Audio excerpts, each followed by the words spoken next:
Dans d'autres nouvelles, maintenant que le chef du Hamas, Yahya Sinwar, est mort, certains pensent que c'est le bon moment pour réviser les pourparlers de cesser le feu.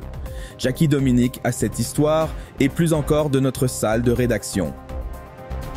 Laurent, le secrétaire d'État américain, a rencontré des dirigeants israéliens à Tel Aviv aujourd'hui.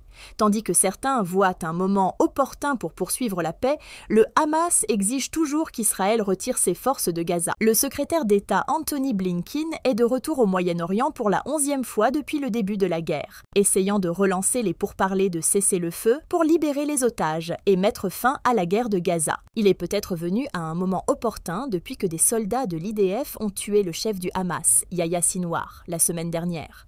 Les discussions sur les accords sont à nouveau actives. La mort de Sinwar crée une opportunité importante de ramener les otages chez eux, de mettre fin à la guerre et d'assurer la sécurité d'Israël. Le chef du Mossad, la plus grande agence de renseignement d'Israël, parle d'un accord global qui mettrait fin aux combats avec le Hamas à Gaza, ainsi qu'à la guerre avec le Hezbollah et libérerait tous les otages. Israël envisage également un accord plus restreint que l'Égypte propose, qui libérerait plusieurs otages maintenant en échange d'un cessez-le-feu de 2 semaines à Gaza. Pendant ce temps, Israël prépare sa frappe de représailles contre l'Iran après que la nation islamique a attaqué avec 180 missiles balistiques. La récente frappe du Hezbollah sur la maison de Benjamin Netanyahou ajoute à l'urgence. Leurs attaques avec des drones, des missiles, des roquettes, leur attaque contre la résidence privée du Premier ministre, tout cela fait partie d'une campagne majeure qui, à la fin, est dirigée et commandée à Téhéran.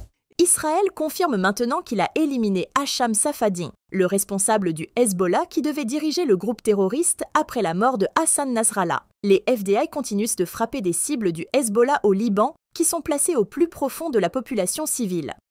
Des images stupéfiantes montrent un missile israélien tombant le long d'un bâtiment à Beyrouth avant d'exploser, réduisant toute la structure en miettes.